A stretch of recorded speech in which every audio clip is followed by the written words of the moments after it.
One of the first things to say about rare diseases is that they obviously, in the name, they are rare, which means that part of their problem is that there's a lot of challenges in terms of how you might research those diseases, how you might understand how those patients, when they've been diagnosed with that disease, how they might progress. 7,000 rare diseases, and only 5% of them have a treatment. The need here is huge. When you're affected by a rare disease, basically rare is the thing, is that your situation is often unique. You are always a small number, so you're quite isolated in your country, in your healthcare system. They often find that they are either ignored or not well looked after by the medical system. And in some respects, orphan drugs are the same. They are for patients who have been left behind.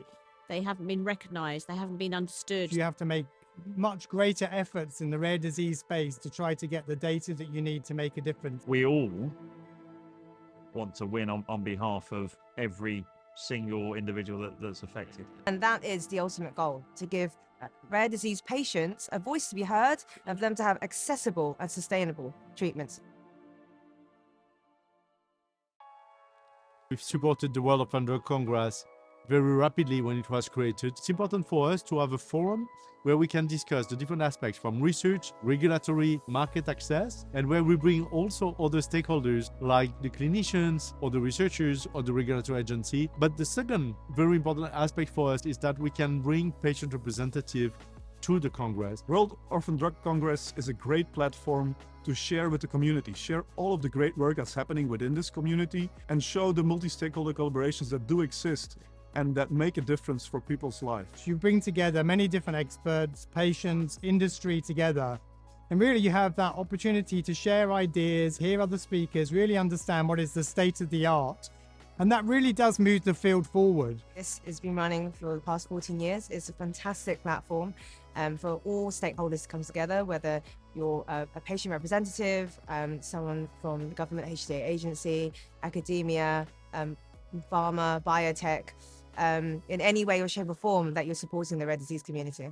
It brings together the different stakeholders, and for us as patients, it's very important that the pharma and the biotech and the investors invest in that area, do clinical research in the area of rare disease to develop the therapies we need. We have 6 tracks covering a wide range of topics. This is the place, of course, where you can get access or you can meet the people whom maybe not naturally you would have the possibility to meet from all sides, so for all the types of stakeholders. We're so pleased to be part of this community. Simply by bringing people together, we give people a space to hope as well, and space to share experiences. We try to make the World Orphan Drug Congress as accessible as possible. We try to actively invite and engage with as many patient groups as possible. With the World Orphan Drug Congress, there's an opportunity for us to give back. We really do want to support the patient groups, you know. We want to be a pedestal.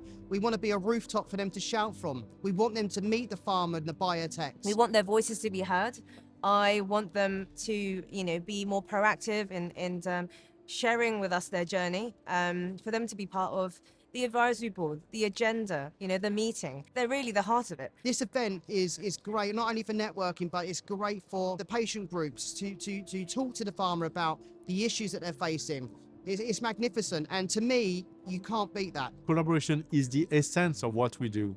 It's working across disease, across countries. From my previous work, I've always seen the benefit of coming together. Without patient advocacy groups, we would not be there where we are today. These people do it because they have been touched by a rare disease, they have been impacted by a rare disease, and they do it because they want to make a change so it doesn't happen to anybody else. Leveraging the networks of the individuals, of the patient advocates, and of the different networks of stakeholders in order to create together solutions for the challenges of persons living with a rare disease. I've sat down with so many people, asked them that question, you know, how can I help? How can I help move things forward? Listen, and then being able to work out a solution with them, find opportunities to work together, find opportunities to help, find a pathway to a better future for the rare disease community. And it does connect you into what's going on, the pulse of what's going on. You hear stories of success. You speak to people who 5 years ago were battling an issue. You see them at the next meeting and they've managed to overcome that issue. Those stories of hope and resilience and agility that are what essentially drive us. There's a huge opportunity here for our stakeholders to meet a number of individuals that are either patient advocacy groups, cell and gene therapy, people interested in clinical trials, market access. Gives you an opportunity to hear other people's perspectives. It helps you not feel so isolated. It gives you access to shared knowledge. I'm always kind of blown away by what I see people presenting or talking about, and as someone that kind of sees it from both perspectives, like someone that's living with a rare disease, I know that it will help tens of thousands, if not millions of people, in the future, things like gene therapy, changing the landscape of rare disease, and it's all really exciting. It reminds us that great things can be done. You're meeting people with the problem and people with the solutions. It's just really inspiring to see what people are doing, and hopefully it kind of encourages everyone to do their bit, and collectively it does make a big difference. I know it sounds very cliche, but actually if everyone does it, it does have a huge impact. I'm astounded by the pace of change, by the amount of innovation that you come across. Precision medicine is having a huge impact across the space in rare diseases, right from diagnostics to the creation of therapeutics. And really, it's a huge opportunity, I think, for the rare disease community in terms of creating new therapies that they'll ultimately benefit from. You have a combination of treatments that enable you to live an almost normal life and transform your severe disease into a chronic disease that you can live with. Newborn screening, when a baby is born, that you're able to screen that baby for certain conditions, means that you're able to look for treatments for that baby before they actually start getting their symptoms. Just by being able to be diagnosed earlier is going to have a huge impact on the early years of a patient's life. New gene therapy technologies have been commercialized and brought to reality. Specifically now, with the digital revolution, I think there's a lot of opportunities that lie within that. Now these patients actually have true opportunity to change their life. It's truly inspirational when you see that happen. I think it's really exciting that we are seeing new data sources. So our health systems are becoming digital.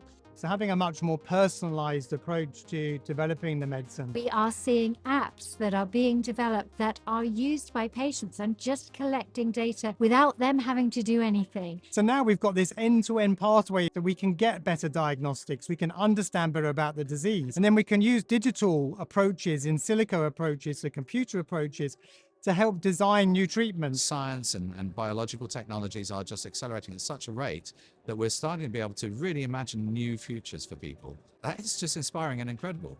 It all comes together here. You see the needs here, but you see also the solutions here. And that's kind of, I find that amazing, truly amazing.